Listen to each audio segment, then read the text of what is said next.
I'm here to read you again from Every Living Thing by Cynthia Ryland. And we have a new chapter this week. Here's your bed, Arthur. Just come and hang out right here. Called Papa's Parrot.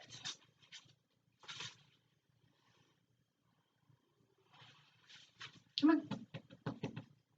Though his father was fat and merely owned a candy and nut shop, Harry Tillian liked his papa. Harry stopped liking candy and nuts when he was around 7, but in spite of this, he and Mr. Tillian had remained friends and were still friends the year Harry turned 12. For years after school, Harry had always stopped in to see his father at work. Many of Harry's friends also stopped there, too, to spend a few cents choosing penny candy from the giant bins or to sample Mr. Tillian's latest batch of roasted peanuts. Mr. Tillian looked forward to seeing his son and his son's friends every day. He liked the company. When Harry entered junior high school, though, he didn't come by the candy and nut shop as often. Nor did his friends. They were older and had more spending money. They went to a burger place. They played video games. They shopped for records. None of them were much interested in candy and nuts anymore. A new group of children came to see Mr. Tillian's shop now, but not Harry Tillian and his friends. The year Harry turned 12 was also the year Mr. Tillian got a parrot. He went to a pet store one day and bought one for more money than he could really afford. He brought the parrot to his shop, set its cage near the sign for maple clusters, and named it Rocky. Harry thought this was the strangest thing his father had ever done, and told him so. But Mr. Tillian just ignored him. Rocky was good company for Mr. Tillian. When business was slow, Mr. Tillian would turn on a small color television he had sitting in a corner, and he and Rocky would watch the soap operas. Rocky liked to scream when the romantic music came on, and Mr. Tillian would yell at him to shut up, but they seemed to enjoy themselves. The more Mr. Tillian grew to like his parrot, and the more he talked to it instead of his people, the more embarrassed Harry became. Harry would stroll past the shop on his way somewhere else, and he'd take a quick look inside to see what his dad was doing. Mr. Tillian was always talking to the bird, so Harry kept walking. At home, things were different. Harry and his father joked with each other at the dinner table, as they always had, Mr. Tillian teasing Harry about his smelly socks, Harry teasing Mr. Tillian about his blubbery stomach. At home, things seemed all right. But one day, Mr. Tillian became ill. He had been at work, unpacking boxes of caramels, when he had grabbed his chest and fallen over on top of the candy. A customer had found him, and he was taken to the hospital in an ambulance. Mr. Tillian couldn't leave the hospital. He lay in bed, tubes in his arms, and he worried about his shop.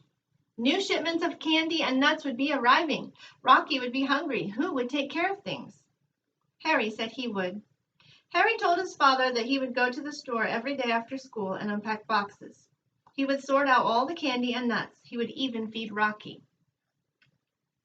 So the next morning, while Mr. Tillian lay in his hospital bed, Harry took the shop key to school with him.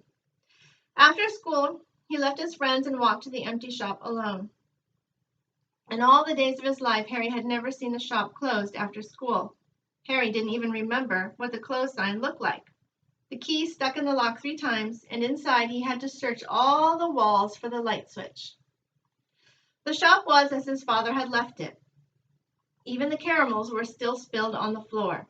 Harry bent down and picked them up one by one, dropping them back into the boxes. The bird in its cage watched him silently. Harry opened the new boxes his father hadn't gotten to. Peppermints, jawbreakers, toffee creams, strawberry kisses. Harry traveled from bin to bin, putting the candies where they belonged. "Hello!" Harry jumped, spilling a box of jawbreakers. "Hello, Rocky!" Harry stared at the parrot. He had forgotten it was there. The bird had been so quiet, and Harry had been thinking only of the candy. "Hello," Harry said. "Hello, Rocky," answered the parrot. Harry walked slowly over to the cage. The parrot's food cup was empty. Its water was dirty. The bottom of the cage was a mess. Harry carried the cage into the back room. "Hello, Rocky!"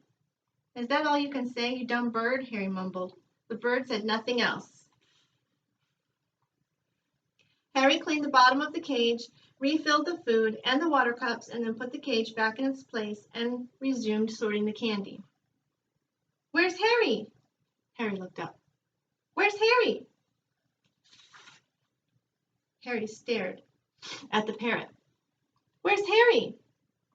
Chills ran down Harry's back. What could the bird mean? It was like something from the Twilight Zone. "Where's Harry?"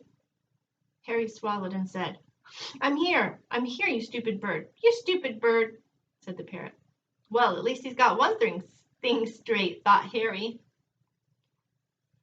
Miss him. Where's Harry?" "You stupid bird."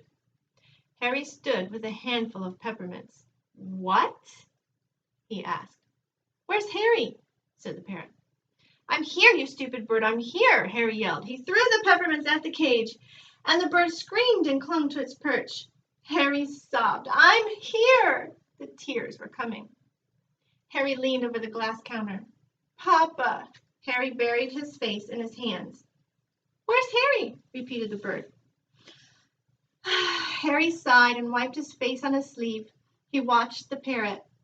He understood now. Someone had been saying for a long time, "Where's Harry? Miss him."